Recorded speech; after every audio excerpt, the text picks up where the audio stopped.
Welcome back to another episode of the Wisconsin Sportsman Podcast. I'm your host, Josh Raley, and this is episode number 3.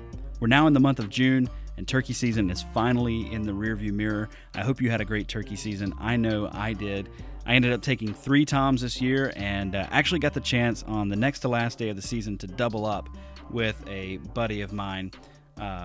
We started out our morning on one of his farms, and as it was breaking daylight, we had some turkeys gobbling off in the distance, and I started getting a bit antsy, kind of wanted to go after them, but he assured me that he knew the patterns of the turkeys on this property, and they should be roosted right behind us. And sure enough, right as it's breaking daylight, we start to hear some hens yelping in the trees back behind us, and so I'm getting kind of excited, but we hadn't heard any gobbles. But as we're sitting there, the first bird that flies down out of the roost and into the field 20 yards in front of us is a tom. And I hear my buddy whisper to me, "It's a tom, shoot it." And so I was shocked. I did not expect a tom to fly down and land in my lap, essentially, but shot the turkey, 45 seconds after he landed on the ground. Had a nice little quick hunt there. He had a nice, thick 10-inch beard, 1-inch spurs, so just a great turkey to end the season with. We sat there for a while longer, though. Nothing else came out. And so we decided to try to go reap a bird in one of the farms that I had permission on. Went and drove around and looked at some fields. And the first 2, we came up empty, didn't see anything. Finally got to the third field that I have, or for third farm that I have permission on. And sure enough, way back, about 650 yards off the road, we see a big tom. And at first, we're kind of like, oh, gosh, 650 yards. Like, that's a long way to go. But anyway, we decided to go after him. And so using the terrain, we kind of got in real tight on this turkey, maybe about 200 yards. And then my buddy got down, crouched down behind his reaper decoy that he calls the Turkinator, and snuck out there. And after some coaxing, this bird came in full strut, and my buddy got a shot maybe 5 or 10 yards. It was super, super close. And as it turns out, it was actually a turkey that I had been chasing on this particular property all season long. I had seen him for the first time way back in March, strutting out in this field. And it may sound silly to be targeting a specific turkey, but this turkey was really, really distinct. He was missing 2 feathers out of his tail fan, and so every time he strutted, you knew it was him. And he was the boss of this area. He was running off other toms. He was breeding all the hens, and he wasn't responding to any calls all season long. He'd gobble at you on the roost a little bit. He'd fly down, go the other direction, over to a farm that I didn't have permission on. On this particular day, though, we caught him on this farm, and he came in just right. The Turkinator was more than he could handle, and couldn't be happier to close the season. Getting a double with my buddy, getting a bird right off the roost that morning, and then also getting one with the Turkinator. And then it was this turkey that I'd been chasing all season to boot. And then to add icing on the cake, I was actually able to get it on film. So it was a fantastic hunt, got it on film. Looking forward to getting that edited and then hopefully posted to YouTube before next turkey season to get us fired up and excited for next year. I know I'm already looking forward to that. Now, I was going to talk a little bit in this episode about lessons that I learned from hunting turkeys this year. This is only my second season hunting turkeys, and I learned a lot of lessons the hard way. But I decided to instead take some notes down to save that for next year as a way to get us sort of honed in and sharpen our minds and our skills again, getting ready for next turkey season. And the reason I decided to do this was because as soon as I filled that last tag of mine, my brain shifted to 2 things: fishing and whitetails. I just immediately started thinking about, okay, maybe I can go trout fishing this afternoon. But wait, where do I want to hang these trail cameras for this summer? So I'm already e-scouting. I'm already planning where I'm going to hunt next year. I'm already thinking about where I'm going to have my trail cameras placed over the summer. And so I decided, you know what, let's go ahead and shift gears. So over the next couple of weeks, we'll be talking fishing a little bit, and then we're going to be talking a lot about whitetails. We'll talk about scouting. We'll talk about trail cameras and trail camera strategies. We'll talk about gear. Got some really exciting guests that I'm looking forward to talking with coming up, and so you won't want to miss that. Make sure to check back to keep up with all of that. And I'm also really excited about the conversation that we've got in store for you today. On today's podcast, we have none other than outdoor writer Pat Durkin. Pat Durkin is a longtime outdoor writer. He's written for newspapers. He's written for magazines. He was an editor for Deer and Deer Hunting. He currently writes for the Meat Eater and all sorts of other outlets. Chances are, if you live in the state of Wisconsin, you've heard of Pat, or you've at least read something that Pat has written. It doesn't mean you agree with something that he's written, but it does mean you've probably read something that he has written. In this episode, we discuss how he got into the outdoor writing field. We talk about how he's adapted as times have changed and people have shifted from reading newspapers to reading magazines to now reading articles about hunting online. We've talked a bit about CWD. We've talked a bit about politics and hunting and how the two mingle here a lot in the state of Wisconsin, sometimes for better, sometimes for worse. And we touch on a lot of other topics too. Pat is just has a ton of experience. He has a ton of knowledge of the outdoors in this great state, and I think you're really going to enjoy hearing from him today. But before we jump into that conversation, I do want to mention a couple of things. Number one, if you've enjoyed this podcast so far, make sure you're subscribed to it. Go subscribe to this podcast and subscribe to the Sportsman's Nation podcast network so you can keep up to date with us and also lots of other relevant outdoor content. Also, head over to wherever you access this podcast and leave us a review. That really helps us out. One, it shows other people that, hey, there are actually folks that like this podcast. Maybe you do, maybe you don't. I don't know. But maybe you do. That'd be great. And it lets us know what you genuinely think about this podcast and how we can improve and make this a better resource for Wisconsin outdoorsmen, right? That's our goal. We want to answer questions that you're asking. We want to provide a helpful resource and a helpful tool for you as a Wisconsin sportsman. So we want to make sure that we're hitting the mark and that we're not wasting our time doing this. So, head over, leave us a review. You can also connect with us on Instagram. Be sure to follow us there. You can keep up with our daily adventures. You can drop us a line. Let us know about topics you'd like to hear about. Let us know about guests you'd like to hear from. You let us know what you want to hear, and we will do our best to make it happen. We want to provide useful content for you, and we want to make sure that this is a good and helpful resource. So with all of that said, let's dive in now to our conversation with Pat Durkin. On the line with me now is Mr. Patrick Durkin. Pat, how are you doing today? Very good, Josh. Thanks for having me. Hey, thank you for being on the podcast today. When I first decided to pull the trigger to do a Wisconsin podcast, you were one of the first names that came to, actually, you're the first name that came to mind. I thought of other topics that I could cover, but yours was the first name that came to my mind because I thought, in my mind, growing up in the Deep South, Pat Durkin is synonymous with Wisconsin for me. My conception of the state included you in it. So I'm super grateful that you would take the time to be on our podcast today. If you would, for those who maybe aren't as familiar with you or your body of work, tell people a little bit about who you are and what it is that you do. Sure. I started as an outdoor writer back in about 1982. My first piece I ever wrote about in Wisconsin, I was going to school in Oshkosh, Wisconsin, on the University of Wisconsin at Oshkosh. They have a good journalism school there, and I had spent 5 years in the Navy before that. And by the time I came out of the Navy, I kind of realized the one skill I had was writing. I had various people, my parents, different friends who wrote back to me during my Navy days and said I should really look into journalism when I got out of the Navy. And until that time, I really hadn't thought about writing as a career. But then I started doing it, and by the time I got to EW Oshkosh, I was pretty well focused that this is what I wanted to do. And so, I started working at the local newspaper in town, the Oshkosh Northwestern, part-time as a sports writer, covering high school games and wherever they needed me, basically. And then by the time I got out of college, on my final semester, they had an opening at the sports desk, and they hired me to be one of the sports writers and editors.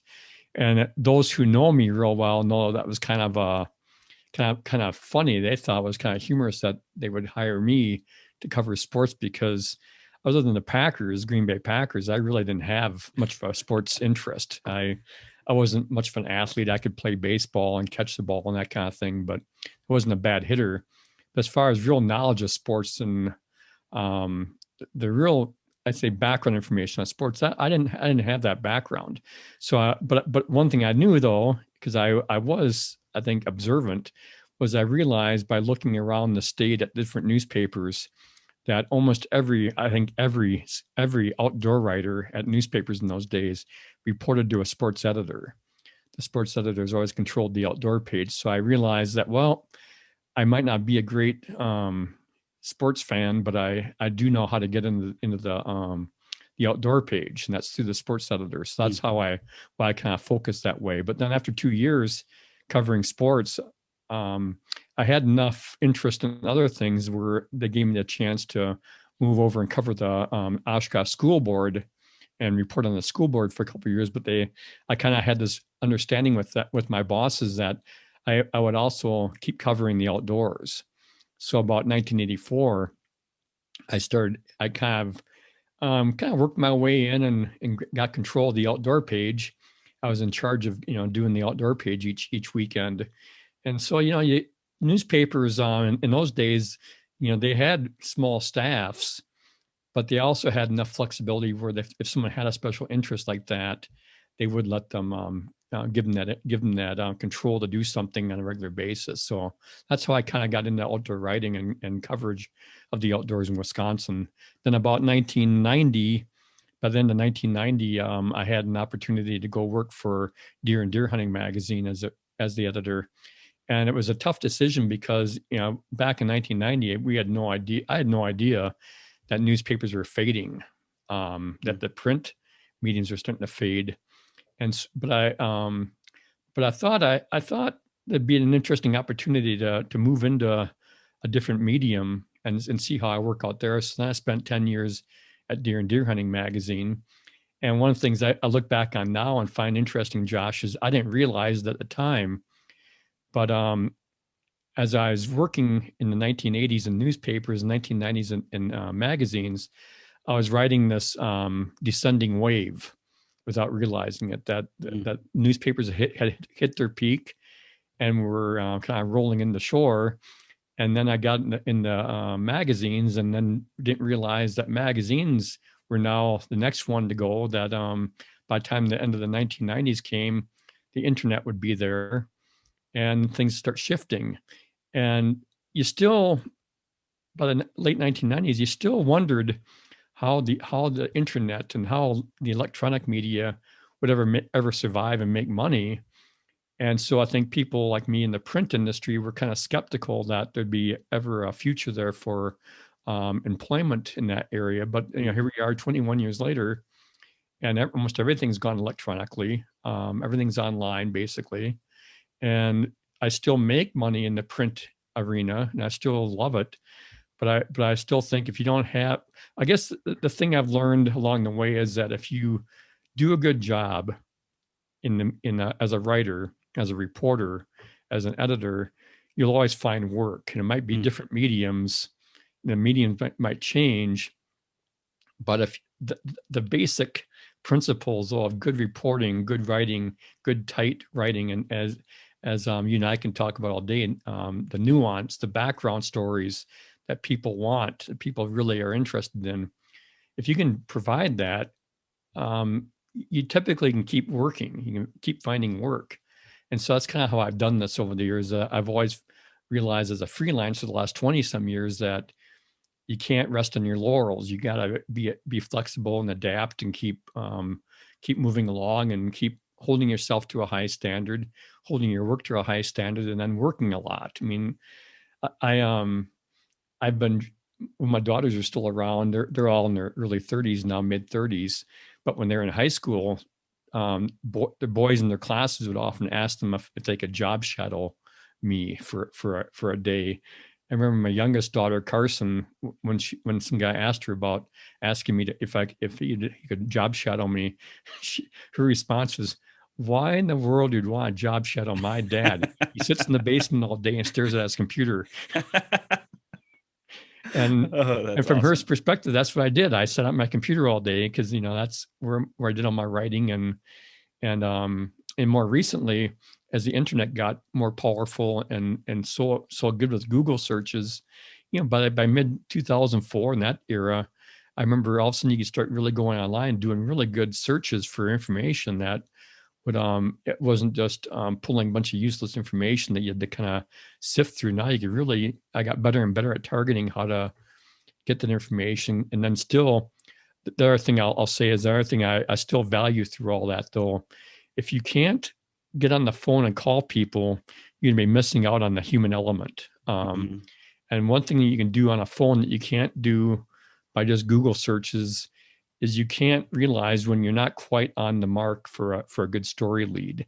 I can't tell you how many times I've been interviewing someone and they'll say, that's an interesting aspect you're asking about there, but the real nuts and bolts of this topic is this, and they'll suggest something else to me, and I'll go, I never thought of that, and I wouldn't have thought of it on my own. But when you get talking to people, that human element is so important in getting us on to good stories that other people will find more interesting than maybe the original idea you had.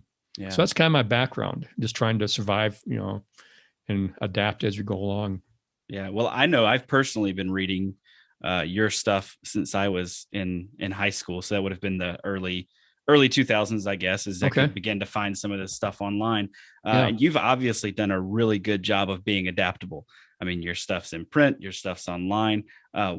What did you do to keep yourself sort of ahead of the curve just enough, right, to stay out there and to stay working?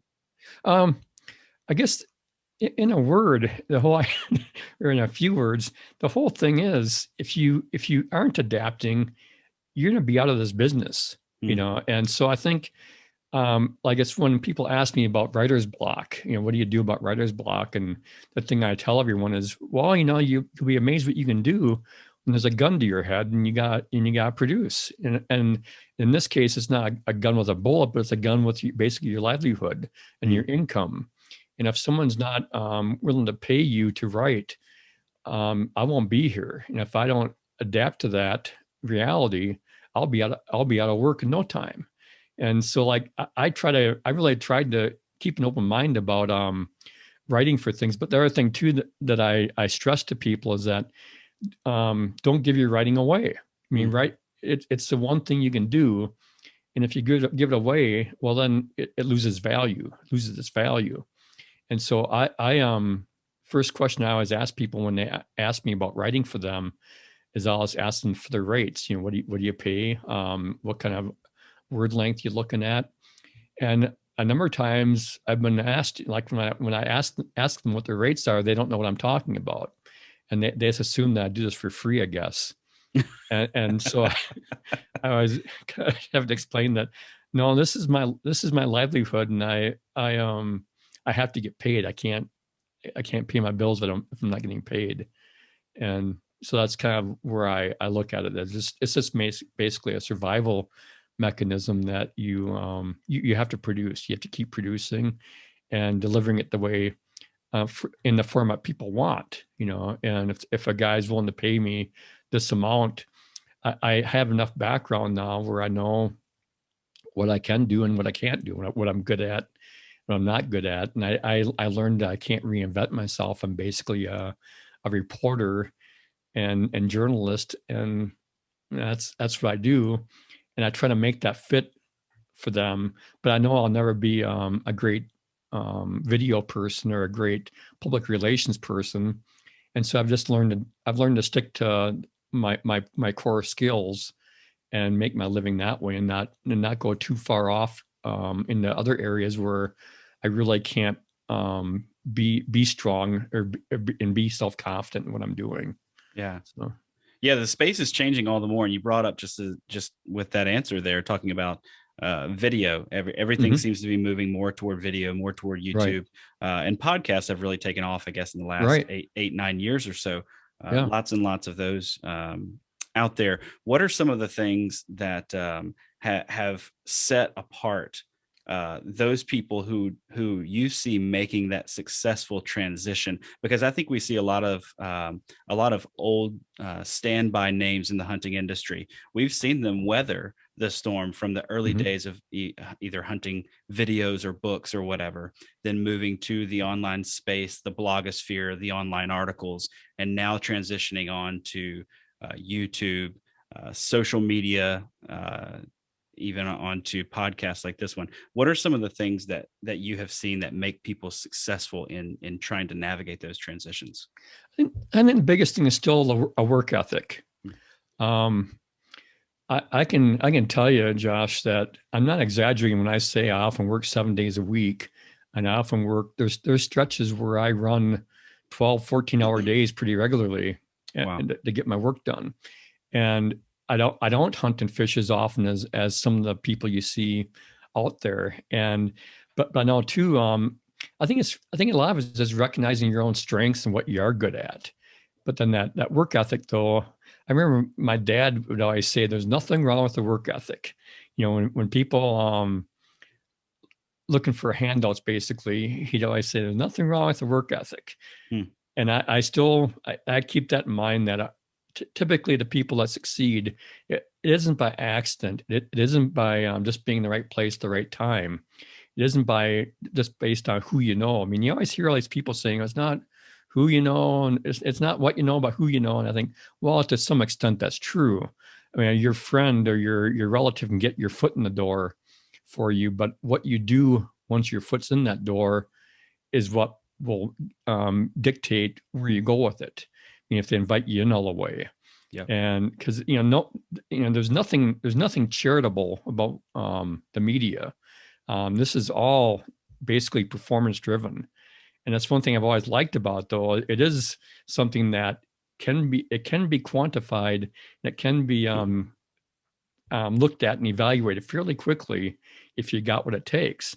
And like I know I don't have a good speaking voice. I don't have a good I think I can do okay as a speaker. But when I hear a good interviewer on podcasts and on TV shows, whatever it might be, I try to recognize that as a talent and that I don't presume that I have it, Mm. because I think I've been around some really talented people in my life.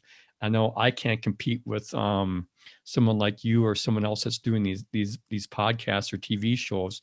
They're doing a Q&A with their interviewer, because I interview people all the time as a newspaper writer, as a magazine and online content writer. But I realize when I ask people questions, I start fumbling around. I don't get to the point, and eventually, I must charm them or something, because they'll tell me what I need to know.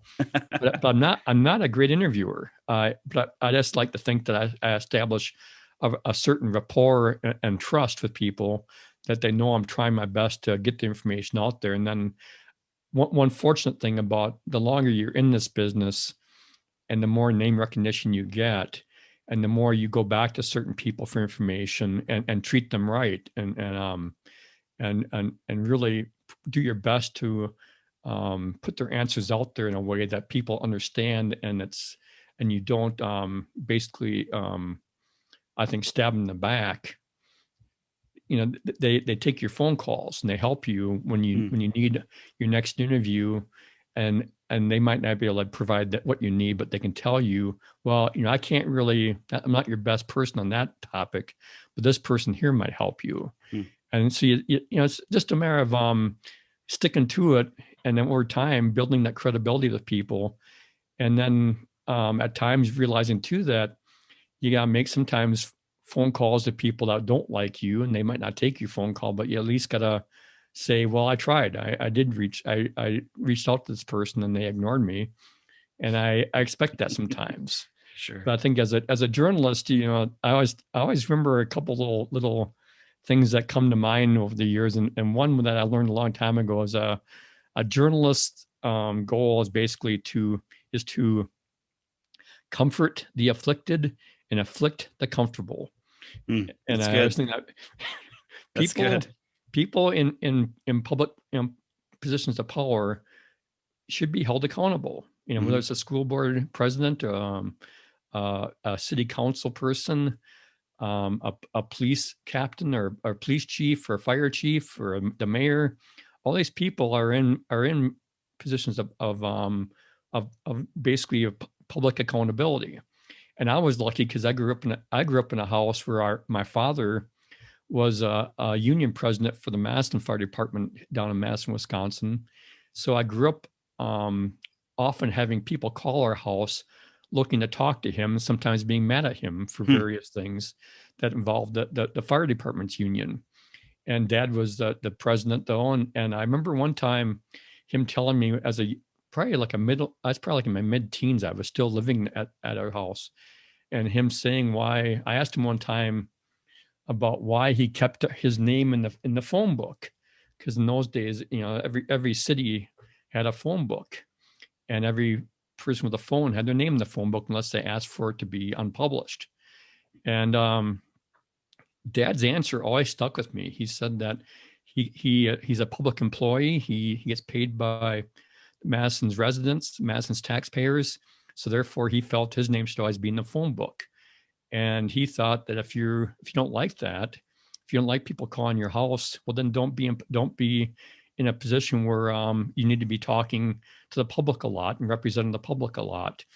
And I always thought that was a real, I think, bedrock value. I instantly recognize as courageous and also responsible.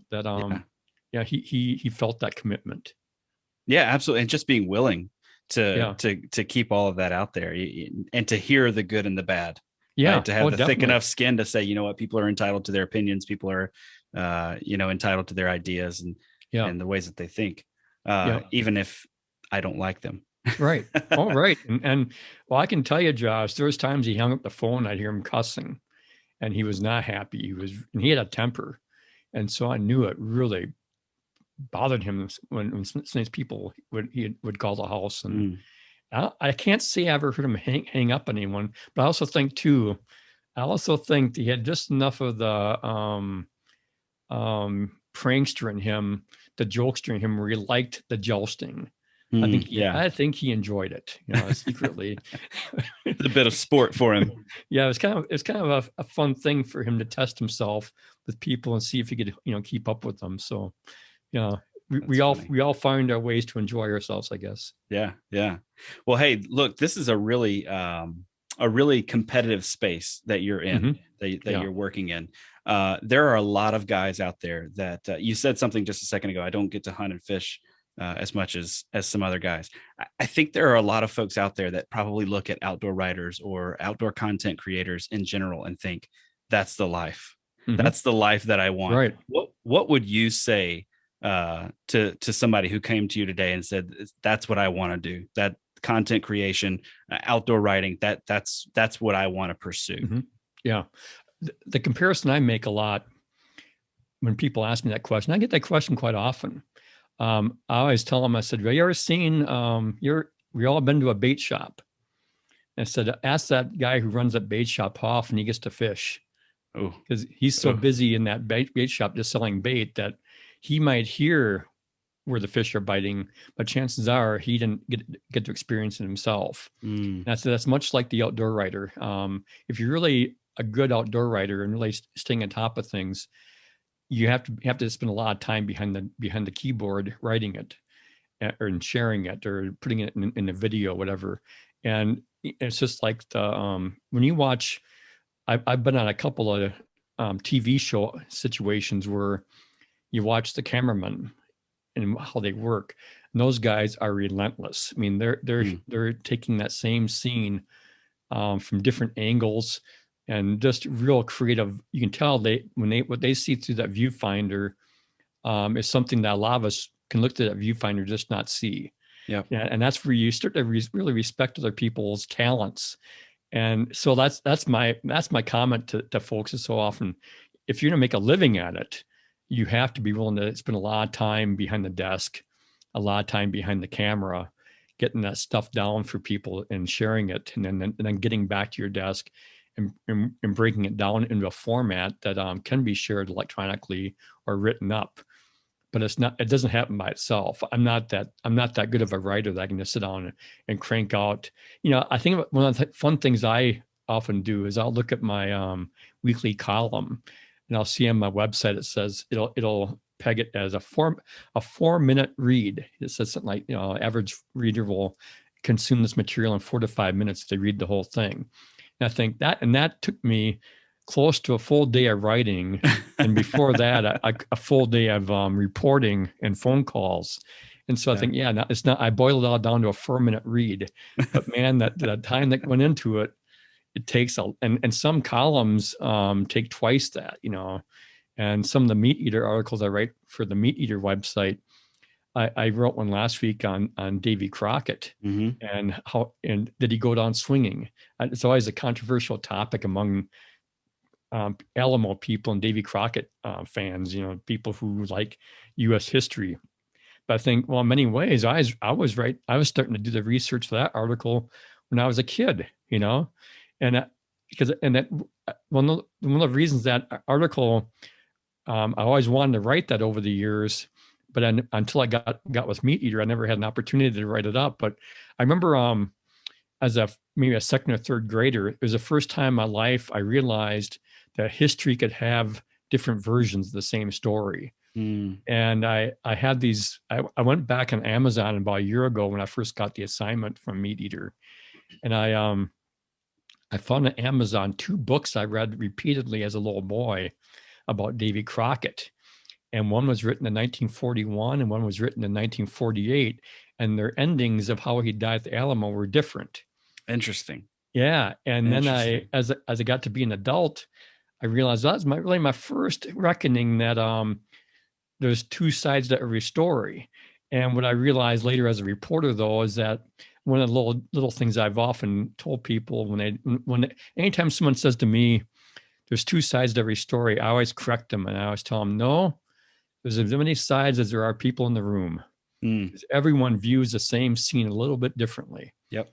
And that Davy Crockett stuff, though, was really just the fact that I first recognized that as a conflict, as something that different things get recorded differently. And then, but what was interesting though is I learned along the way then, as the more I read more deeply into the whole Davy Crockett stories, and got more sophisticated about it, and started reading U.S. history by real historians, guys who did this for a living, who had their professors, of U.S. history, and you realize there are basically 2 stories that came out of that, but one of them really wasn't ever part of the story in much degree until Walt Disney popularized it in his Davy Crockett stories. Wow. In 1955, when he had Davy Crockett go down swinging atop the Alamo wall.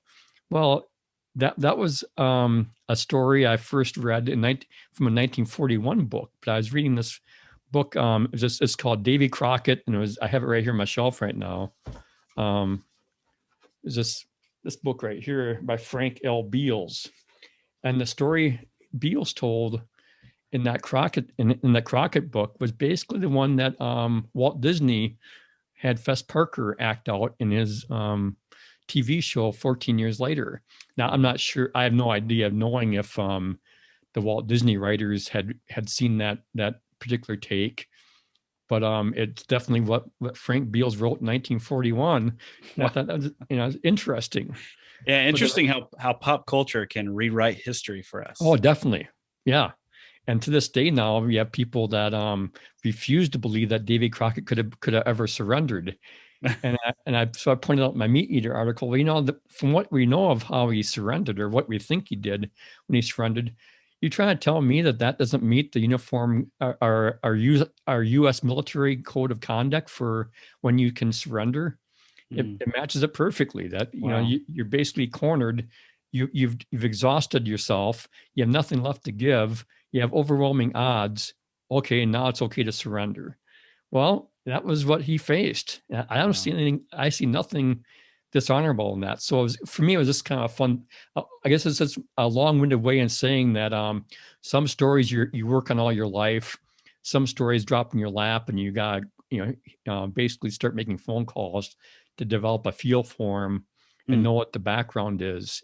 But it can vary. Yeah. So But I find that one of the fun things about my job.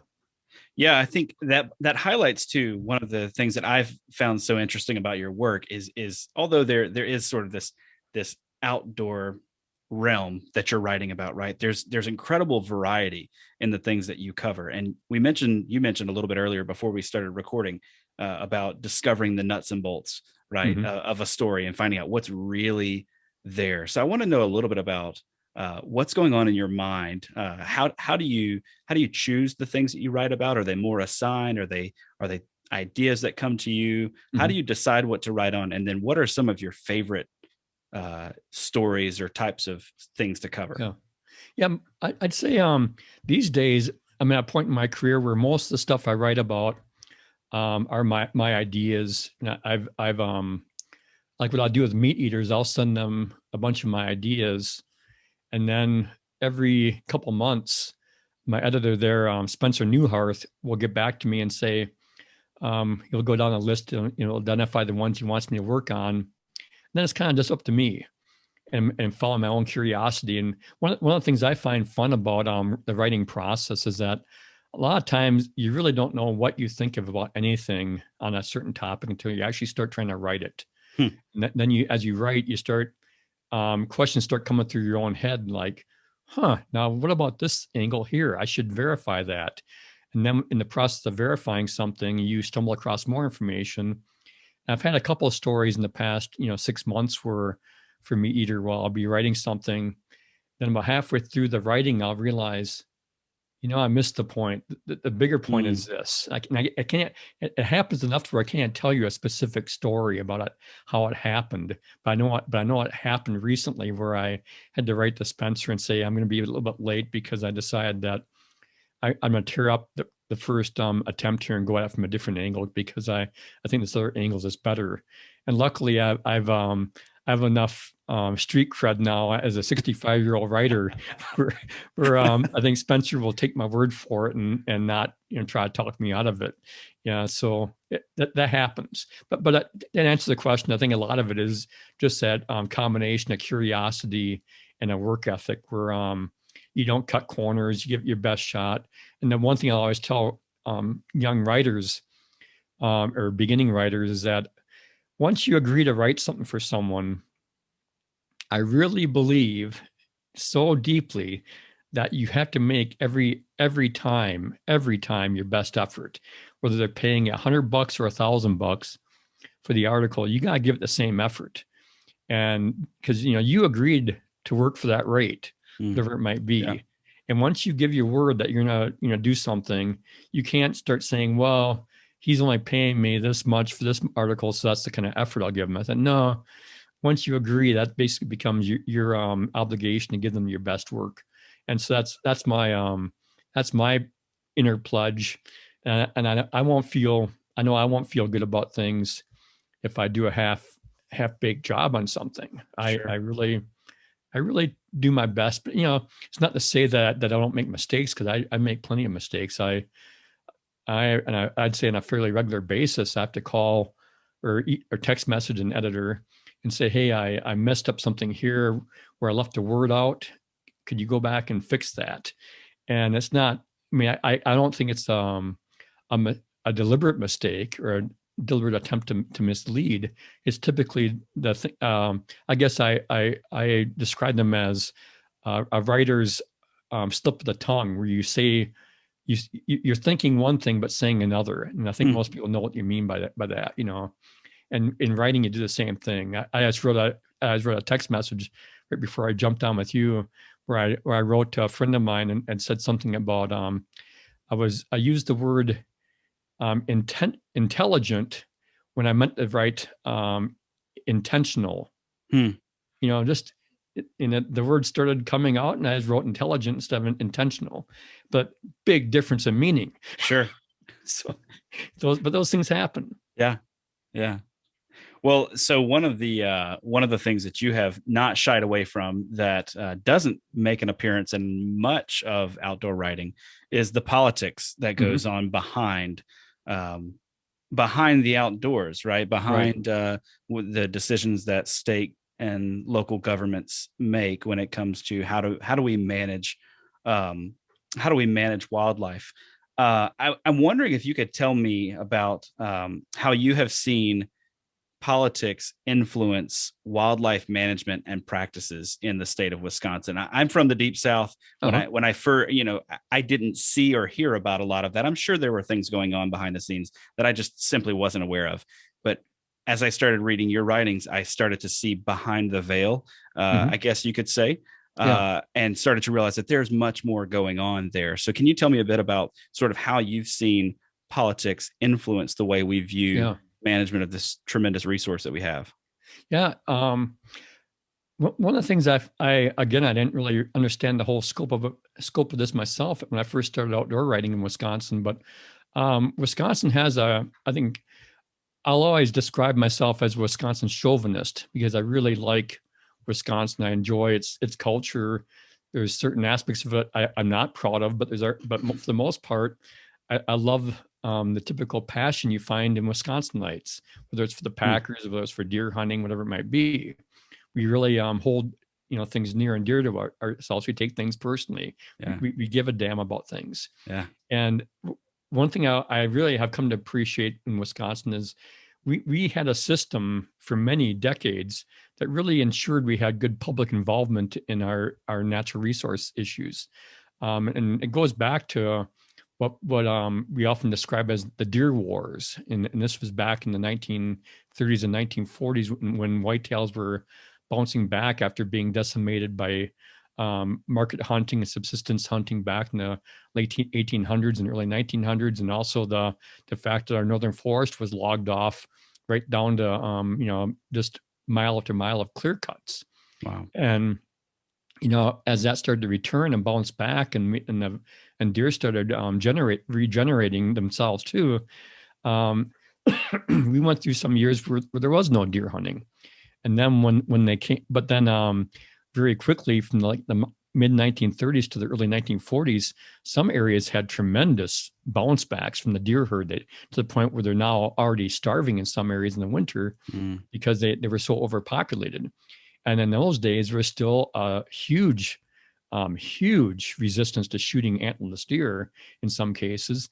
But and you think it's just a fascinating process we went through. Well, eventually, our legislature in the 1940s got really tired of dealing with these nonstop battles with the deer hunters over the deer season. So they kind of came up with a solution where they allowed what's called our Wisconsin Conservation Congress to kind of be the conduit to the conservation department on the public's views. And then basically told the conservation department, you guys handle this. We'll take final review. We'll take, we'll give it the final review and make you modify it or accept it. But we don't want to be involved in these endless mind-numbing debates with deer hunters about these quotas and how to manage the deer herd. So we kind of didn't cure the problem, but at least it gave it a system. And so then for many decades, we had this system where our conservation Congress would get with the DNR every year and settle on quotas and argue about it and fight about it. And we still got mad at each other. But the legislature typically did not get involved unless they really had to. But then starting around, it all changed with this really gets into the nuance of Wisconsin natural resource policy. But until the mid 1990s, we had a 7-citizen board that this is a process that started probably back in the 60s when they reorganized our DNR that we have today. So it was about like 1967. We went from a system where we now have they established a 7-citizen natural resources board on who are put on that board on 6-year terms by the governor. And they would determine who the DNR secretary would be, the overall person in charge of the DNR. And so you took as much as they could, they took politics out of the DNR, and they allowed this independent agency to set policy, have public input, but still ultimately set policy based on science. And still, there's just enough politics into it, though, where we never had a perfectly scientifically driven thing, but we had about as close as you can expect in democracy for an independent agency. But then in 1995, using the state budget process, our lawmakers no longer have the DNR secretary being appointed by a board, but by the governor himself or herself. And so all of a sudden, starting in 1995, the governor appoints the DNR secretary, which now makes it a very politically charged position where the DNR itself is not so independent anymore. And that still was kind of okay for like a decade or so. And then starting for whatever reason, I'd say, and I can start putting my finger on it around 2006, 2007, we started seeing the legislature getting much more directly involved, where they're actually going into the front end of these issues and dictating things from the start rather than at the back end. And so then by I think it was around 2007, you started seeing them basically intervene and basically tell the DNR, well, either you change this or we're going to change it for you. And so it became much more politicized then. Then it became really politicized in 2000 after the 2010 elections. We actually saw the deer season being part of the governor's discussions when they ran for governor. Wow. And so then, you had all these things like, it was a group called Sportsmen for Walker, the governor who was elected from 2010 to 2018. And a lot of people over the years got mad at me for criticizing Governor Walker. But my point often was that, well, the thing is, you guys, he has politicized this like no one else before, where he makes it part of his platform. And so I pointed it out.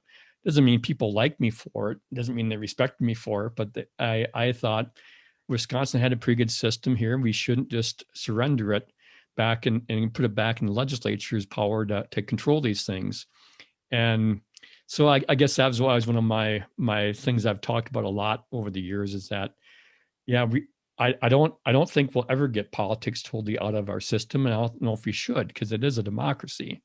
But at some point we should let the system work.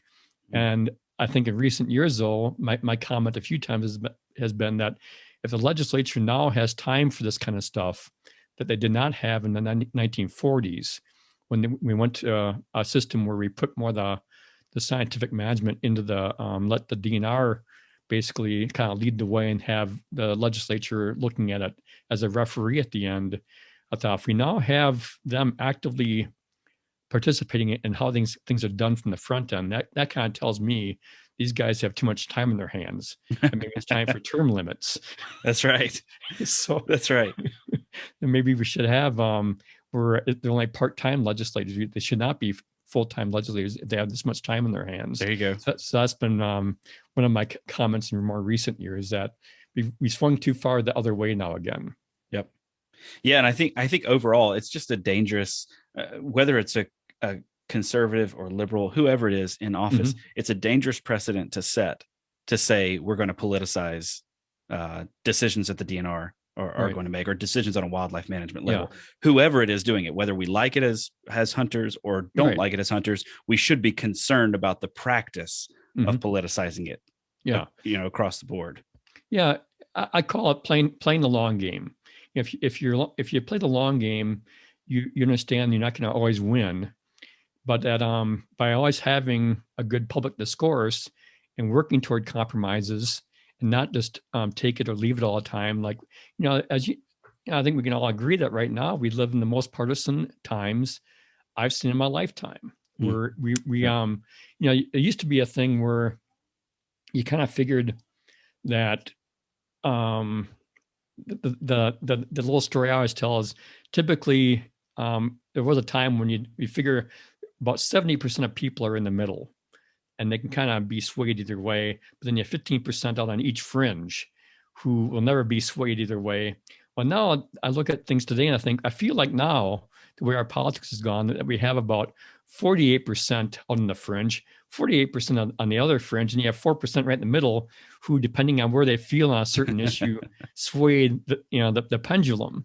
And I think that's not a safe place to be. That leads to whipsaw all the time, and people always being on edge and angry and just not willing to compromise. And that's where I think we're at right now, which worries me. Yeah. And an overall inability to have a conversation. Right. Like that's Right. the most damaging part of all of it is we can't even have a conversation anymore Yeah. about the facts because we can't even agree on what the facts actually are. Right. We've Yeah. left them in the And rear view. yeah, because I think my thought, Josh, is that there is objective truth, that there are facts, that facts aren't just facts don't change by someone's political beliefs. I think no, there are, we have, I think, a pretty good ability as humans to marshal all the information we have and determine what's factual and what's subjective and what's not. But a lot of stuff we're arguing about these days, a lot of stuff is objective fact. Whether you choose to believe it or not, you can choose not to believe it, but it doesn't change the fact that this is a fact. So, That's well said. That's well said. Well, one of the I think has had both a very political element and a hunters on the ground concern element is Wisconsin's response to CWD mhm, over the years. And I yeah. was reading an article that you wrote, and I can't remember exactly how you put it. It wasn't a real recent one, but I think you said something along the lines of Wisconsin missing the boat Mhm, when it comes to CWD, and it got me wondering. Okay, where do we go from here? And this was before I even lived in the state. I believe that I was reading that. mhm. Um, where does the state of Wisconsin go from here with CWD and with all of the tentacles, I guess, that have wrapped themselves around the conversation? Mhm. Um, my fear right now is that we had we contrary to what a lot of people think, Wisconsin early on, the DNR might not have handled it the best as far as the public relations front and explaining the challenges and how best to address the challenges. But the fact is that this situation did not get out of control until we backed off in about 2006, 2007. Wow. And again, this is where the politics got involved, where various legislators and lawmakers basically forced the DNR to change its policy on controlling the disease. But if you look at where we were in the early 2000s with CWD, we kept at pretty low prevalence levels in that core area. It wasn't until we backed off, starting around 2007, that you started to see the climb. And then it's still not like it's not like compound interest where it just will double and then quadruple and then all of a sudden be blowing things out. But it's still a real. You see the upward slope getting steeper and steeper as far as how that disease got more dense in the core area, more individually sick deer, and also spreading out into the outlying areas. And so my worry now is that we've now made the task even bigger Mm. because we let this thing get out of control where it's still spreading and spreading not in a good way. And basically now we're seeing we're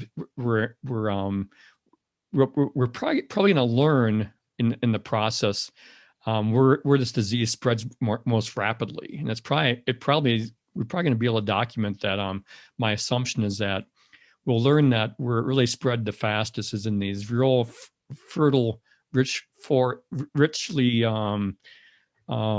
rich farmlands and Mm. woodland farmlands, like in Richland County. Is the disease really took off fast in Richland County, a great farming area. And apparently, though, it looks like it's not moving as fast when it gets into these more sandy areas, sand soil areas. And so there's still some things environmentally that dictate how that disease transmits. But I think the best thing we can still do is get targeted shooting, get guys in these areas, women hunters in these areas where the disease is still at a manageable level, to keep it from spreading, or doing their best to to keep it from spreading by shooting a lot of deer.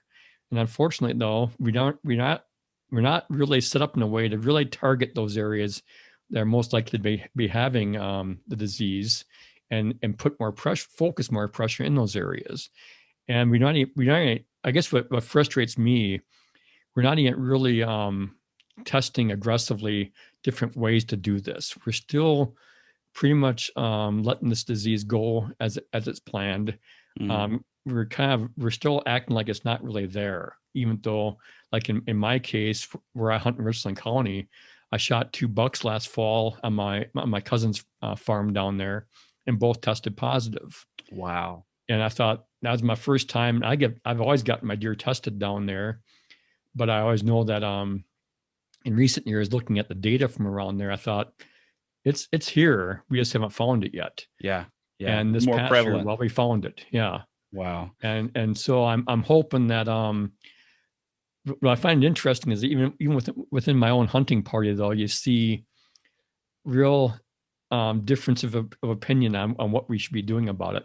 And one of my cousins, his take is that, well, ignorance is bliss. He doesn't get his deer tested where I do, and we don't argue about it. We just kind of have our stances.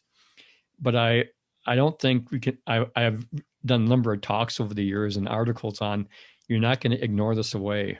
This is going to get worse and worse and worse. Yeah. So, Until one day we have to face it. Yeah. Until and one then, day there's no option. when we by have then no it may other be option, too late. Yeah. And that's what worries me, Josh, is that we're quick in some areas. We're quickly getting into this almost a death spiral where the more CWD deer you have, like where the areas I'm hunting now, just south of us, they can basically flip a coin when a buck goes running by, whether or not it has CWD. You know, the prevalence is such that the buck population, but if you see a buck with antlers, especially 2.5-year-old antlers, it's a coin flip whether or not it's sick. Wow. And a lot of hunters, I'm afraid, when they get that situation, they'll be in a situation where they have to look at this and go, do I really want to keep hunting an area where I'm going to kill a deer and then have a 50-50 chance of being sick? And do I really feel like I can feed this meat to my family? Well, personally, I can't. I don't think that's a gamble I want to take with my family. Sure. Some guys might decide otherwise, but personally, I look at my grandkids, and I'm at an age now, at age 65, where I could probably eat CWD infected deer the rest of my life and die of something else first before it takes off in my system. But I'm not going to play that game, take that chance with my grandkids. Yeah, my who knows daughters. the long-term impact? Yeah. So I just don't take that lightly. But then the downside of that is that I learned last year firsthand that, you know, you go to the trouble of bringing that deer in, skinning it, processing it all, packaging it all, running it through your vacuum sealer, putting it in the freezer, and then waiting for your test results. Then the test results come in about 3 days later. You done all that work for nothing because it's all diseased. Well, then you start thinking, well, the next time what I did was I dragged the deer out. Well, I gutted it, dragged it out, took it home, skinned it. Actually, went to my buddy Doug Durin's place and skinned it and processed it at his place. But instead of packaging it all, I just put it all in big Ziploc bags and dropped that in the freezer. And then when that one came back positive, I have a friend who's basically he's age 75 now and won't be sharing the meat with anyone. And so he took like the back straps because he knows that he's got bigger worries health wise, being the first man documented with chronic wasting disease. But he took some of the meat and ate it. But other than that, you know, I just don't feel comfortable doing that. So my fear is that as this happens and this starts spreading more and more to people, they're going to be making those decisions. Do I want to keep hunting or do I want to keep hunting in this area? And the more hunters you take out of that environment, out of that area, well, that's more deer that probably will survive and not get shot. And so you just end up with an even worse problem. And then before long, like I say, it's kind of a death spiral. Yeah, that's what I'm afraid of in some of these areas. Wow. Yeah, it's certainly something that has crossed my mind. I think I've seen a deer with CWD since moving to Wisconsin. It's not something you hear a lot about down in the deep South. I don't know what it is. We just don't have a lot of it. We have a lot of deer, but you don't hear a lot about CWD. But we saw not too long ago a doe that was just wandering aimlessly, just out and about, skin and bones. Like, oh man, what's going on here? Yeah. But you don't want to see too many more like that. It's a heartbreaking thing to see. An animal going through that. So right. Well, let's switch gears just a Yeah. little bit. I've mentioned that I'm from the deep South. I'm from Alabama, lived for 7 years in Louisiana, grew up hunting and fishing, um, did a lot of what the South had to offer, thought it was great, moved to Wisconsin, and I had my socks knocked off with just the amount of game, the amount of places to go, the amount of fish to catch. Hmm. It's all over the place. Um, you have traveled quite a bit. And recently you made a move here in the state. You stayed in Wisconsin. I'm curious, what is it about Wisconsin that is unique to you? Why is Wisconsin still home for Pat Durkin? Yeah, I think one of the things that I've been fortunate all along is that I grew up in the Madison area. I grew up in the what was then the far west side of Madison, but I was still within a easy less than a mile walk out through the backyard and out across this little neighborhood behind me to get down to Lake Mendota. So at a young age, I could walk down and go fishing. And as I started getting older and left the Navy and my friends started departing and going their own separate ways, one thing that struck me when I come home and meet old friends when they return home at the same time was I remember a friend of mine from like fifth grade on was living over in Iowa, not that far away, but a little far, probably about 70 miles from the Wisconsin border in the Iowa. And he said the thing that he missed most from having grown up in Madison was the lakes, all that access to water, and then in my case, I went off to Navy, and when I was stationed out in Virginia, I was on a ship stationed in Norfolk, and that's when the first time I realized that to go hunting on public lands, I had to drive, in my case, close to 5 hours.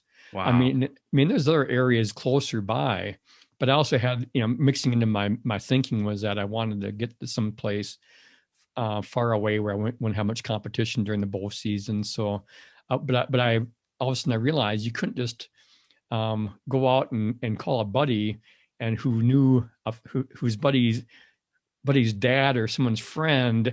In my dad's case, fellow firefighters. He had this whole network of people you could always contact when I was growing up to get you easy access to hunting places and easy access walking distance, bicycle distance to fishing places. And so I started realizing as an adult that I'd been pretty lucky in Wisconsin growing up to have all those kind of opportunities nearby. And also, in contrast to a lot of the southern states, and guys I knew from the southern states who had backgrounds across the South, they didn't have many public lands. The guys from Texas hardly had any public property to hunt. And so I started to feel a little bit spoiled that, man, Wisconsin, I knew I could picture in my mind's eye all these little public hunting ground signs that are still here today, these little white rectangular shaped signs you see. If you have a trained eye for these things, you see those in different places. Oh yeah. And you recognize them as, oh, that's a public fishing and hunting area. And then I really hadn't even explored what was up north with our national forests up in northern Wisconsin. And then another thing that Wisconsin has is a lot of county forest. And if you start realizing how many public land opportunities we have here in Wisconsin that I'd never appreciated when I was a younger person, I get really kind of impatient with Wisconsin hunters and fishermen who complain about not having places to hunt or fish. I think it might not be convenient sometimes, it might not be right in your backyard or within a 15-minute drive, but compared to most areas in the eastern 2/3 of the country, we have lots of opportunities here. And so I've said earlier in the podcast how I consider myself this Wisconsin chauvinist because I really do take deep pride in Wisconsin and the many great resources we have here and the passion of the people we have here. There's things like I look at like the Green Bay Packers and I think I don't care what anyone says. It's a unique situation where you have a publicly owned franchise that will never ever happen again by their own league rules. We can't ever have that happen again. And so the Wisconsin people, you shouldn't be surprised they take pride in the fact that the Packers are this publicly owned professional sports franchise that somehow survived in this modern era. It's a great story. I mean, I would love that story if I wasn't Wisconsinite. How can, I mean, as an American, you think those are the kind of stories that make America great. Yeah. I love those kind of stories. And so, I mean, anyway, I always feel like a little bit of a, I'm sure I drive my fans nuts, my readers nuts who are not Packer fans, because I think it's a great story, and I don't mind talking about the fact I'm a diehard Packer fan. Hmm. but on the outdoor scene, though, I look at what we can do in this state, and I think, yeah, we have some elk, but they're a reestablished population. They'll never be like they are out west. We don't have pronghorns. We don't have caribou, but a lot of these things we used to have, and we don't have a huntable population of moose, but we have pretty damn good deer hunting, and we have excellent fishing. And I'm more of a catch and eat, fisherman, and I occasionally fish for muskies, and I occasionally fish for some trout during the the closed seasons. With the catch and release seasons. But I tend not to be a catch and release person. I tend to target fish I can take home and eat. Just my ethic. I just feel that's what I find most satisfying is Sure. eating at the end of the trip. Yeah, I could not believe. I mean, I'm right here in southern Wisconsin, not too far away from Madison, and I could not believe the amount of land available all over the place. There's 300 acres here, 600 acres there, 1,000 acres over here. That's all open. Yeah. It's all open to bow hunting. It's all open. A lot of it's open to pheasant hunting. There's a lot of land that's been set aside to allow access to streams. So I've jumped off the deep end with trout fishing, and have really enjoyed that. And good. Yeah, so it's been great. Getting acclimated to a lot of this so far, and then turkeys. I think at the last number I saw for the state of Louisiana, which is where I lived right before moving here, there were 40,000 turkeys in the entire state of Louisiana. Yeah. And I moved out here, and I'm pretty sure I saw 40,000 turkeys last year in one field. They seem to be everywhere. Really healthy population, and the hunting pressure does not seem to be overwhelming. Right. It doesn't seem to be overwhelming, and it's still at a point where I can go up from out of town and knock on a guy's door, and he says, "Yeah, sure, you can hunt it. I've got some guys coming in a couple weeks, but yeah, go ahead." Yeah. People have been more than generous. So that's been the access for turkey hunting has always been more open than it is for deer hunting.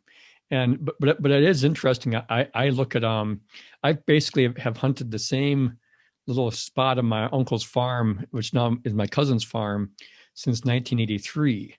And when I look at some pictures from back then, I can tell that that forest, that woods around me has changed. Those fields around me have changed. The other thing that's real obvious to me is that I used to be able to sit on that little spot and look across the different hillsides around me and see orange dots pretty regularly. I kind of knew where the neighbors all hunted, and you could see them, and they're blaze orange on these ridges.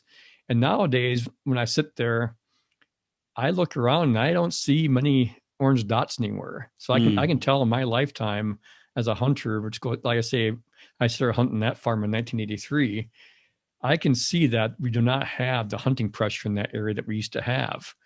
And like back in the 90s, it was pretty intense there. I remember my uncle used to sit there on opening day and count the number of shots that he heard in the first 2 hours and compare it year to year.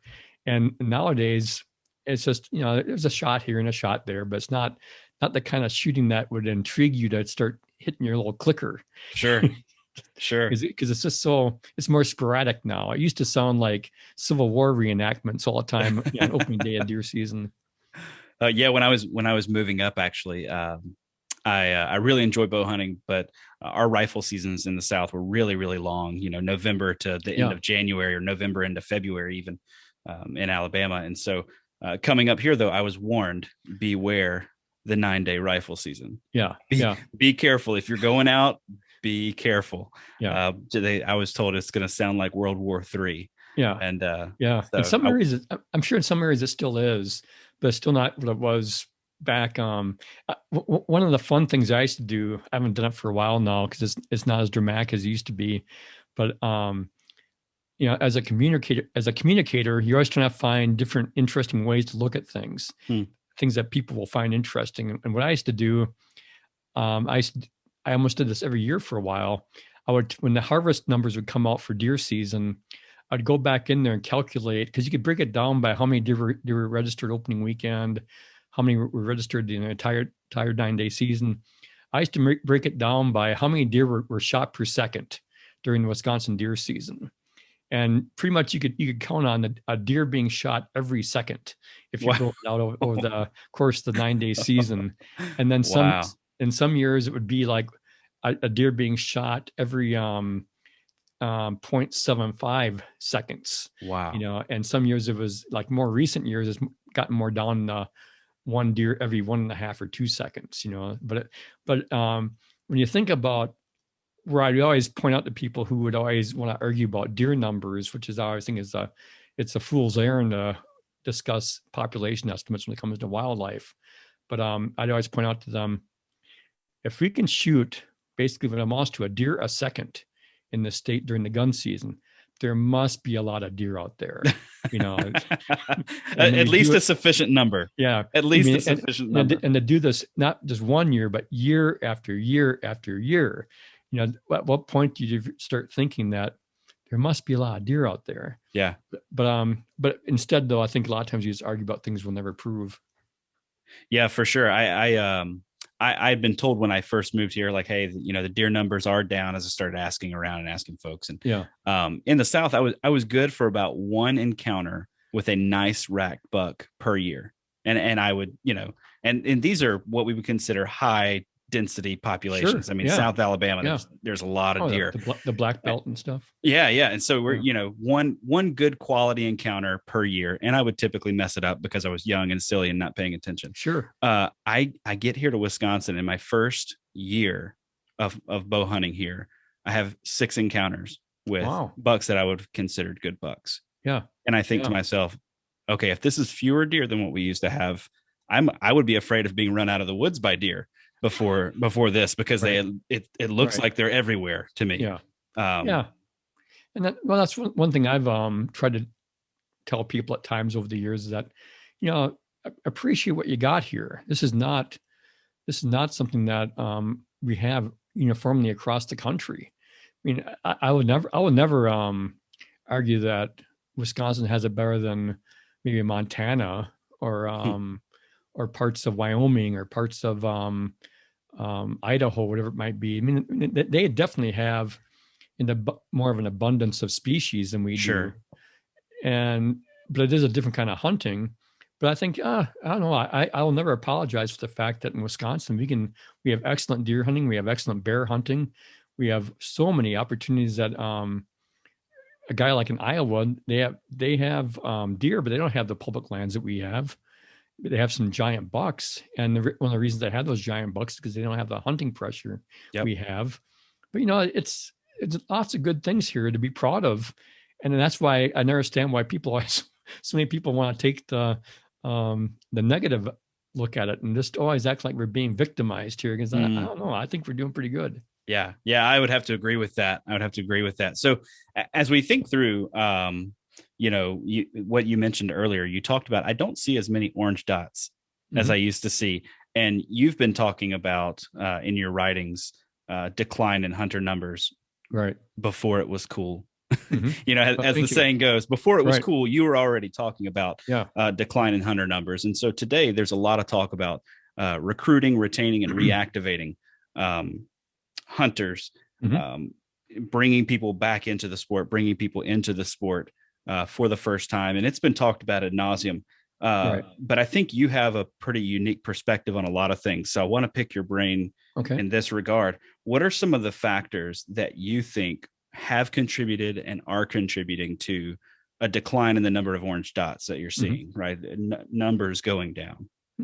One thing I'll say real quickly is that, like you mentioned, I've been writing about this for a while. I first remember writing about the decline in hunter numbers that was coming back in 1989. I remember it was 1989 because I was still Wow. working at the Oshkosh Northwestern newspaper in '89. I remember talking to he's now deceased, a wildlife manager named Steve Miller, and Steve was with the Wisconsin DNR, and I remember him telling me that they have people, these agencies have demographers basically working on staff, or they're in consultation at universities, looking at the hunting population and looking where it's going. And they were seeing already by the late 1980s that the baby boom generation, that their kids were not taking up hunting at the same level, same participation level as what they had done back in the 60s and 70s. Mm. And that when they start running those numbers out, then guys like Steve Miller in 1989 and it's Professor Tom Heberlein, who's become a friend of mine now.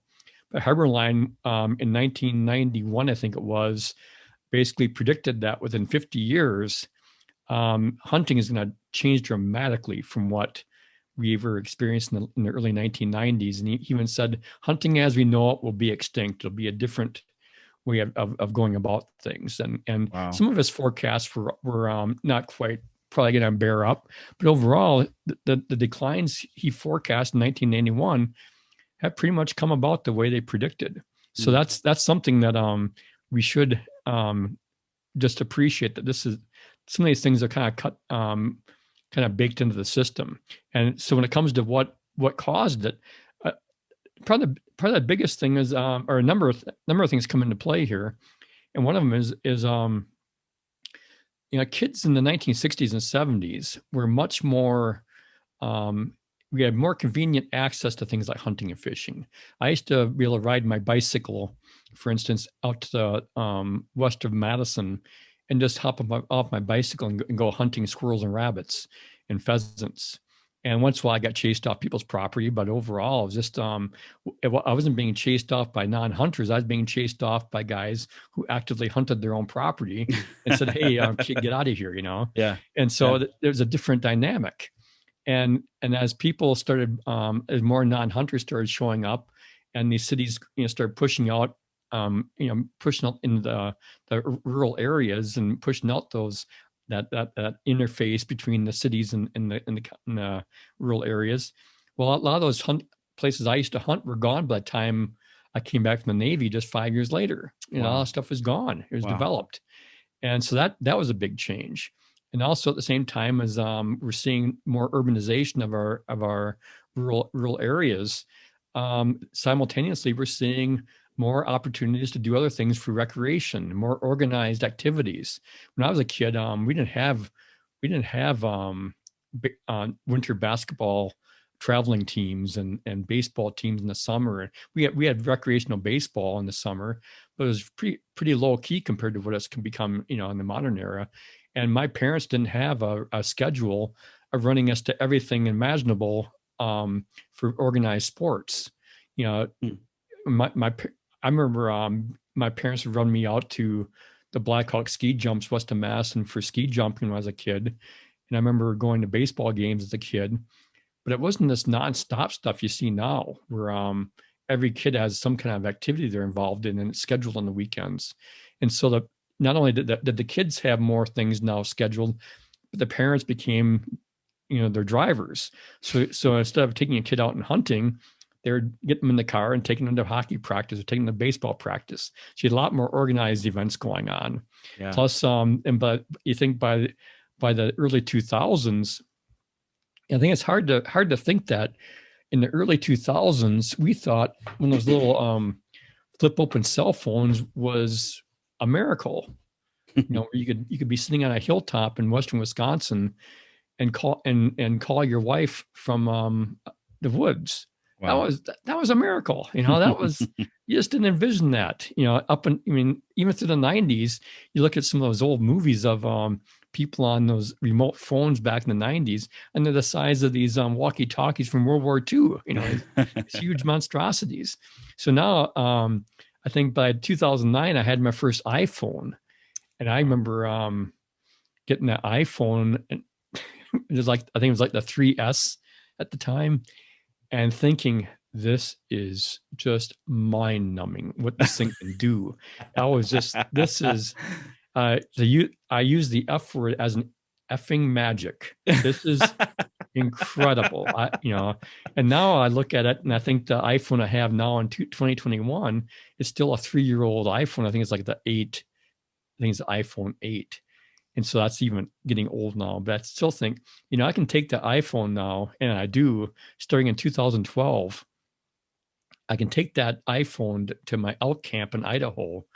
And if I position it in the right location near our camp, when I get done writing my articles now, I can just walk out over there, fire up my iPhone, link it to my laptop computer, and send my article in to anywhere in the country, basically, Wow. anywhere in the world. And I think that to me is still magic, because I remember as recently as 2008 having to drive into town with my laptop and search around town to find a signal, and then knocking on doors in some cases to get permission to tap into their internet access to send an article in. So I think all these things are changing. So I think the more we make these things convenient for people, I wrote an article for Meat Eater recently about how even by the year 2000, this isn't just affecting hunting, these changes in our society. The United States as a country, we've become, by the year 2000, they were documenting that our bowling leagues were shrinking, our golf leagues were shrinking, volunteer activities were shrinking. We didn't have these big group efforts anymore like we used to have when I was growing up. Things like the Kiwanis, the Rotary, all these civic organizations, just volunteering to go out and do things like working on political campaigns.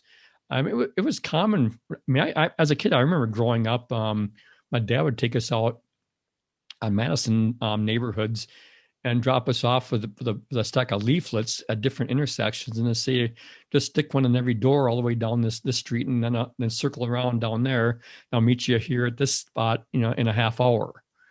And people used to volunteer to do all that kind of stuff. Well, that's all those kind of things that we engage as a society changed a lot in my lifetime. And so when I look at it in that big spectrum between the idea of increased urbanization, changes in societal commitments to doing things on their own, just individually driven activities, that's all shrunk.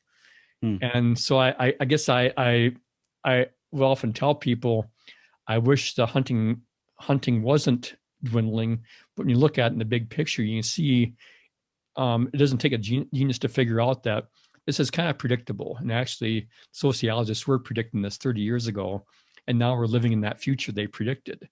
Yeah.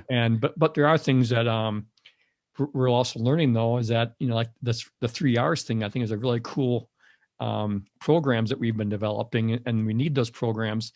But you think in the past that was all self-sustaining, and you'll never be able to duplicate something that's self-sustaining like that. It's like one of my little observations I make quite often is when you talk about how to social engineering. Well, I remember when Madonna became popular back in the late 1980s, when this great pop singer, all the girls started imitating how she dressed. I think, well, I don't think she had any great intention of getting a whole big group of people to start dressing like her, but it caught on, and there's just only spontaneous combustion things that took off.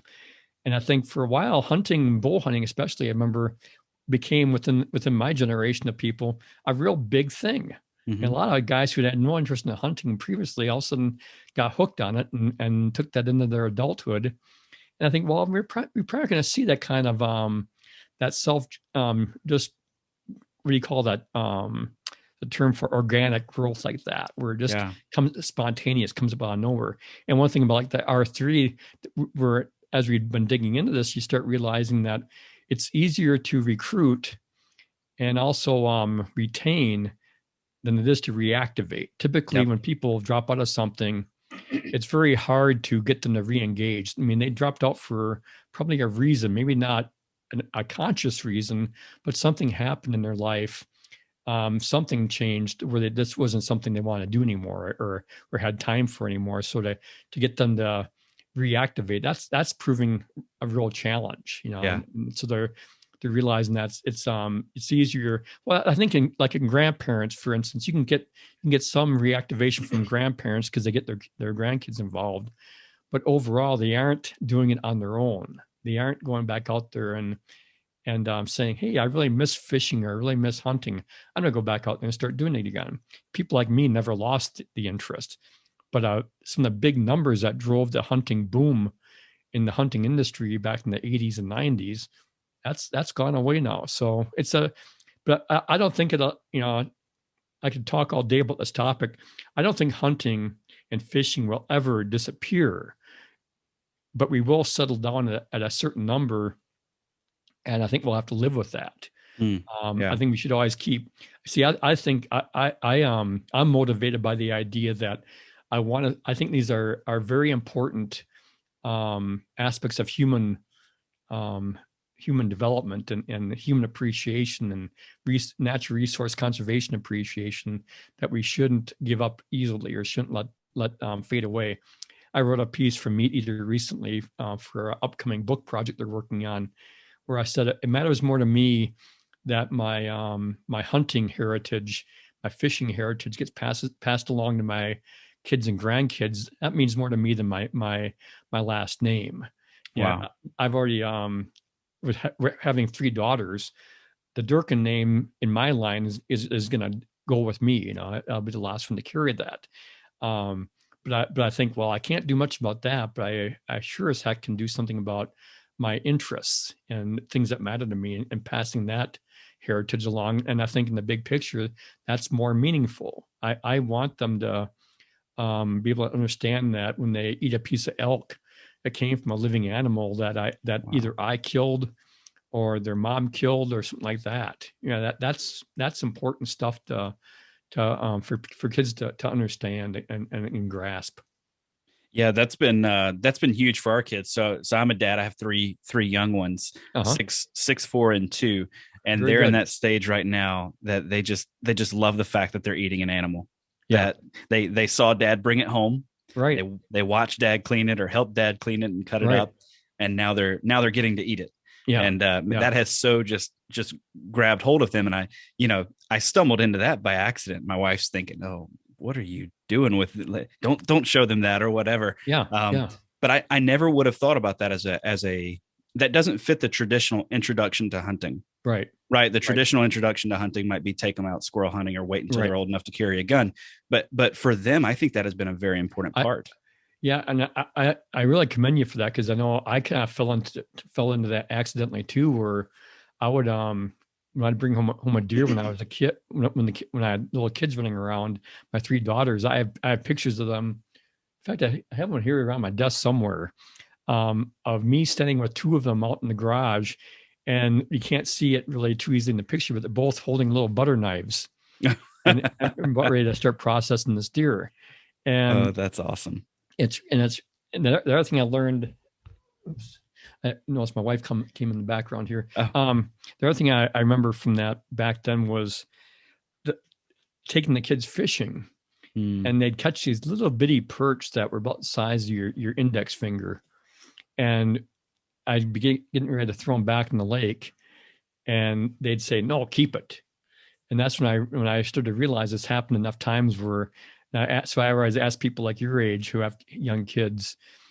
Little kids are not into catch and release, are they? No, not at all. No, and then they really, if you give them a choice, well, should we throw it back or should we take it home and eat it? Eat it. So I always, I'm not a anthropologist or whatever, but I always think there's probably something in us hardwired that little kids, it comes through them that this is not something you throw back. You don't catch stuff just to throw it back. You catch stuff to eat it. Yeah. To think, where else would they get that from? Yeah, it taps into something primal. I mean, something that's way deep down in them. Exactly. I agree. Like I say, I don't have the educational background to know what is primal and what's not, but boy, it happens so often with little kids that there's something there. Yeah, yeah. I fried up quite a few bluegill that I would have never kept had I been the one that caught them this past summer. Yeah. But my Oh, kids right. caught them instead, Right. and man, they made the tiniest little snack Yeah. for dinner. Yeah. Even though we cooked them all up, and but they loved it.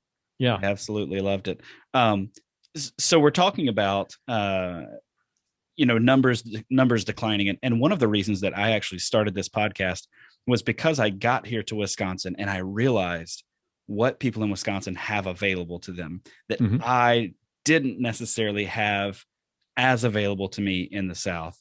And also I have a passion for activating people in the outdoors in general. It's Hmm. important to me that hunter numbers come back up, but it's more important to me that everyone is outside doing something, Yeah. enjoying the Right. resources that we have, right? Like Hmm. I am just as happy to see a person buy their hunting license for the first time as I am to see a couple out walking their dog on the properties that I hunt. Yeah. Just because it's Yeah. people enjoying the resource, Right. no matter how it is. So, what do you think is an effective path forward as we start talking about recruiting, Hmm. retaining, reactivating not just hunters but Hmm. outdoorsmen in general? Yeah. Yeah. One of my things I often try to do, and I really make a conscious effort to do this. Is to not soft pedal stuff. I think, earlier we talked a little bit about the idea that how much should you show your kids, and I think, well, how much should you show anyone? And I like to think that if you handle any discussion openly and positively and frankly, that most people get it. I remember one of the stories I'll always treasure was when my oldest daughter was going to school in Milwaukee at Marquette University. She was in the Naval ROTC at Marquette. And so like every now and then I'd pick her up at her dorm, like, 4 o'clock in the morning, long before light. We'd run down to McKinley Park and go out on Lake Michigan salmon fishing. Mm. Well, then you catch a couple of fish, come back in. I remember one time I came back in with her. We had, I think we had two really nice salmon. And I remember some woman walking by. We're in this park, and they have a really nice facility there. We can clean your fish in this cleaning station with garbage disposal, everything else, and stainless steel tables. And you can, you basically are filleting your fish, cutting out your fish right there, right along a walking path, Wow. a cement walking path through this park. Remember this couple comes by, and the woman was asking me questions, just looking through the screen while I'm inside cleaning this fish. And she says, "Did you catch that out there in the lake?" And I said, "Yeah." And she says, well, what is it? And I told her lots of king salmon. This one here is a coho. And I showed her the differences. And she was just amazed at the think that someone could go out there in that lake and catch a fish and then bring it home and eat it. And here and she wasn't being squeamish. She didn't mind that all this blood and guts is right there on the table in front of her. And I think most people understand that they might not be there when they cut up a pig or a cow, whatever it might be, and they're eating a hamburger off of it, but they have some awareness that this didn't get here by magic. And so I thought that to me was interesting, how if you just talk to folks frankly and openly, they'll respect it. When you couch it though and act like you kind of got something to hide, I think they feel like you're trying to BS them a little bit, Mm-hmm. and that's not. I don't think that's good. And I think little kids too. I remember one of my daughters coming home. Ellie is my middle daughter. I remember Ellie coming home like in first or second grade, maybe third grade. Must have been about third grade.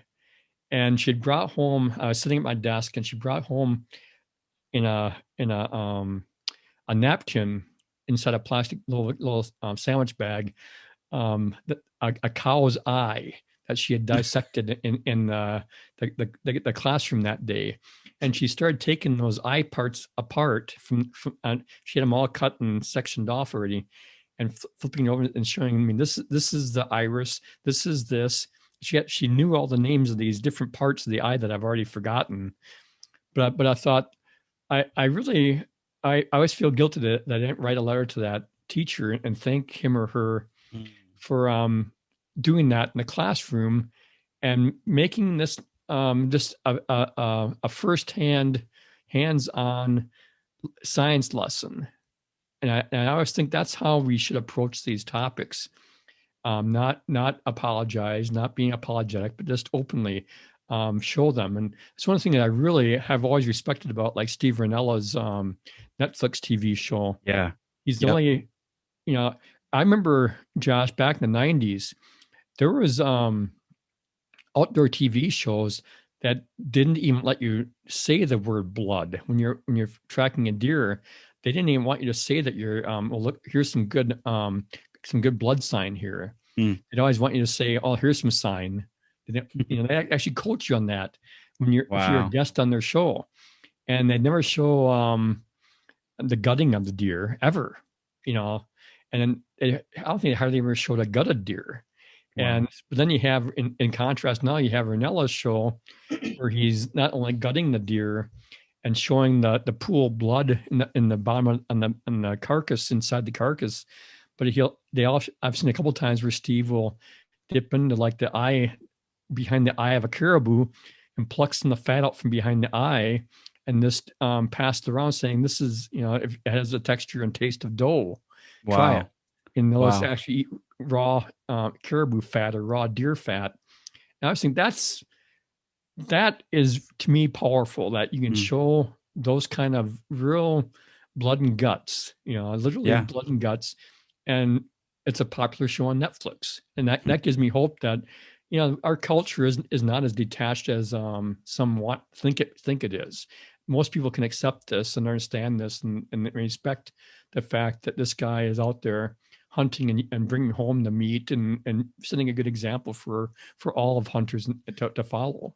Yeah. And if our culture is detached, a lot of it may be because the hunting media has detached them. Oh, I agree. We show the kill shot, maybe. Mm-hmm. We show the nice, cleaned up, well-positioned animal, which I think we should treat animals that we take with dignity and respect. Absolutely. Yep. But we have gone out of our way not to, to make it look like they haven't actually been shot. They're just here napping in front of me right now. And then we're definitely not going to show you what happens after this.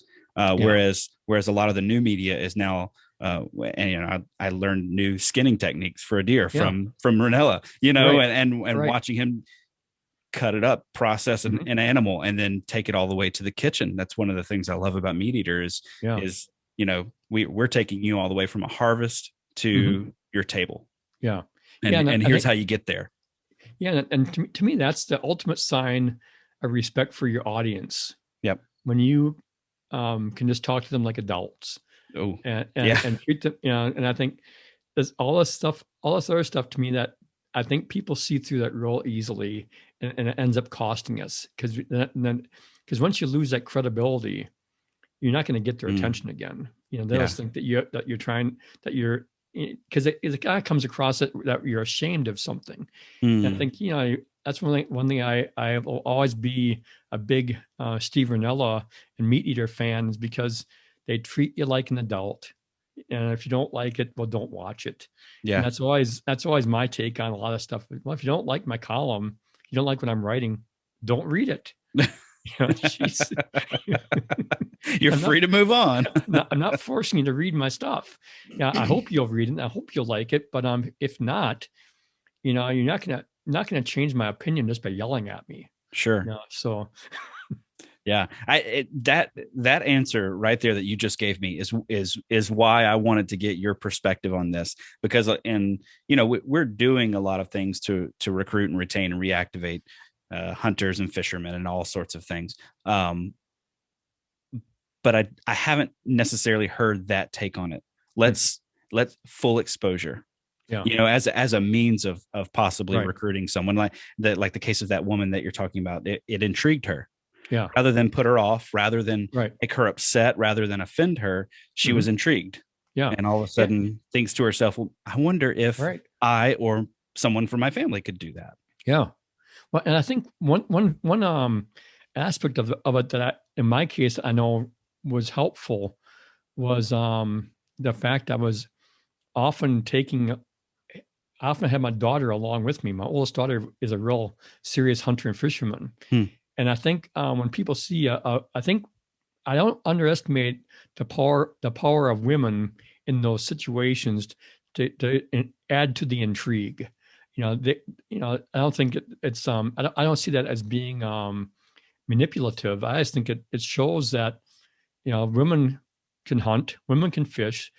I always like to tell a story of my own upbringing. Is that I grew up in a home where my dad's mother lived with us, and it was just something that wasn't that uncommon when I was a kid. That if there was if one of the grandparents died or whatever, that sometimes the grandmother or grandfather just moved in with one of the kids, and then in my case, my grandmother, I always say she knew more about about nature and wild things than my dad did. My dad knew how to hunt and fish, but he knew just enough to kind of get me going. And from that point on, by the time I was 12, he often told people, Pat's a better fisherman than I am. Pat's a better hunter than I am. And then but what's fun for me as I got older was when I started as an outdoor writer and meeting real serious hunters and fishermen, and the guys who really do spend a lot of time out there.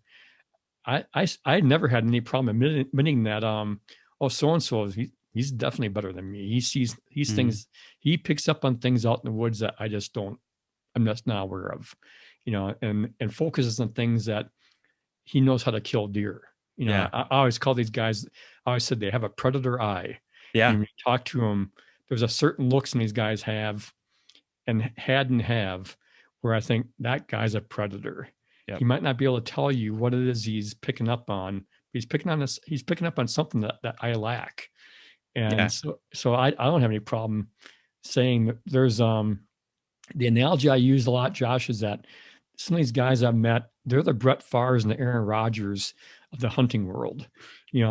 All of us can relate to when we can watch a guy like Aaron Rodgers, for example, or Tom Brady, and you watch the way they throw the football, and you think that guy throws a ball 40 yards with less effort than I could ever have mustered by winding up and running and throwing it. But they can flick their wrist and basically power that football 40 yards down the field on a line. And I used to see Brett Favre do that, and I always think, God, I couldn't throw it 30 yards in my prime with winding up and tossing it. Yeah. And I think, well, and by the same token, there's hunters and fishermen that have skills that we should appreciate, not resent, because there's so much jealousy among hunters and fishermen too about someone else who catches something bigger and shoots something bigger and that kind of thing. And I think, instead of being so resentful and jealous, why don't you just accept the fact that some guys, this is their gift. This is something they're really good at, and appreciate that.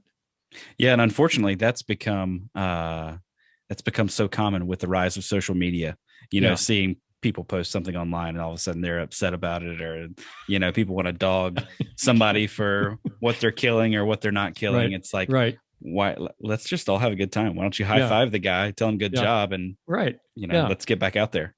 Yeah. And I wrote an article a number of years ago for Deer and Deer Hunting magazine about, I think I found 5 different guys who'd all shot one of these really world-class type whitetails. And then the fallout from it, the jealousies from it that came along with it. From your art? From those guys. Yeah. Basically sharing the rumors they had to deal with about, here's how I really got it. And a lot of it just comes down to this pure and simple jealousy. Yeah. And no one ever wanted to, he must have done something illegal to get that deer, and that happens. I mean, we have, almost every week you seem like you read an article about someone who shot a big buck and put it on social media. A meat eater had a great article just a week or so ago about it, and I think, that happens. What was that? The world's dumbest poacher article, I think. That was a good one. Newhart. Yeah. That was a good one. And that happens, but I think by the same token, there's lots of guys who do it the right way. Yep. And then they get people assuming the worst about them. Yep. But there's hunting and fishing. I think it's one of those little things I've kind of considered one of its charms, that you think it's not a I say charm in kind of a sarcastic way, that instead of rejoicing or saluting the guy for being a gifted hunter, we try to find something else in the background that's not quite so nice. That's right. Well, because if we can expose that, then we don't have to feel quite so bad about ourselves. Exactly. and see to me, I think I really do believe that almost everyone has some unique gift that they're especially good at, and some people maybe never find it. Sure. And therefore they're mad when they see someone with a gift that they don't have, that they envy. And I'm always reminded of this idea that for some people, or for a lot of people, envy is one of those real deadly sins. Yeah. It really can be all consuming. Yep. And I try not to let that enter into my thinking. If I find myself leaning that way, I start thinking, no, be thankful for what you have and maximize those strengths, and you'll be better off. And worry about the things you can control, the things you can work on, things you can improve on, and quit worrying so much about what other people are doing. Yeah.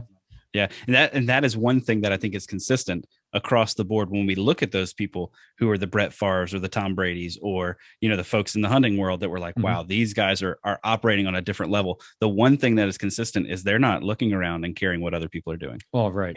they don't have time for that. They're leaning into that thing that they are really good at. Yeah. And I think that's something we can all learn is find what that thing is, lean into it, and stop worrying about everybody else, because you're just wasting time. Yeah. Well, the one that you hear a lot in sports is, I guess I haven't heard as much recently, but it's probably still there. One thing that people seem to always resent about athletes is how much they get paid. And they're always saying, why should you get paid, $5 million a year just to throw a football? And the thing I always tell them is, well, are you a communist? Because if you're living in the free market system and you have a talent that's being financially rewarded, well, if that were my son or my daughter that had that unique talent that happens to bring these really big financial rewards, I would just tell them, just don't forget your father. Keep me in mind. I think, that's right. Keep on throwing. This is our system that we grew up in. And so I don't know how you can resent someone who has that unique talent that like a musician too. Some musicians make very good money. And I think, well, why should you resent that? Just because you don't have that talent? I wish I could sing. I wish I could play a guitar, but I can't. I'm not good at those things. The things I'm good at, I'll never get rich at, but I understand that. I accept that. And I just figure I'll do the best I can with what I have. And that's not going to make me a rich person, but I bet you I'll be happier because I'm not worrying about it. I can't, I know no matter how hard we try, I'll never be Aaron Rodgers. I'll never be, in my era, the Gordon Lightfoot, the great musician, or John Prine, someone who's really, or these days, Lady Gaga. I think that woman's uniquely talented. Can't you just accept that? Yeah. Yeah. Well, I have kept you, I think, for long enough. We're coming up on the end of our time, I do believe, but I do have one question that I want to ask you. And it's this: what is something, so this podcast is specifically focused on Wisconsin sportsmen, right? Okay. So what is one thing that you would want to leave the Wisconsin outdoorsman with? So the average Joe who maybe is tuning into this podcast, what's one thing that you want to throw out there, one message you want to leave them with? First of all, I'd say really appreciate how good you have it in Wisconsin. Really understand we have so much opportunity here in Wisconsin of a great variety that many people around this country would really envy us for. And another thing I'd always say is don't take it for granted. It didn't get here by accident. We have some great people in our past that did things for the state that we're now benefiting from. It didn't happen by accident. And they got involved, they stayed involved. And to me, I might criticize sometimes various things that happen in our political front when it comes to our conservation Congress, or our DNR, whatever it might be. But the one thing I'll always commend these people for is that they're involved, that they stay involved. They don't just throwing bombs from the sidelines all the time. They're in there year in, year out working on these things. There's guys in our conservation Congress who have been part of the Congress for 20 years, 30 years, 40 years, and they'll never be recognized for it. They might get something in their obit for it, you hope, but there's no financial reward, but they care. And Wow. and so I think in Wisconsin, we have these opportunities for public involvement that a lot of states don't have. And so I would encourage people to get involved in those things. And then at least you'll understand when things happen and something goes awry, that to blame the DNR itself and nobody else. The DNR is not operating in a vacuum.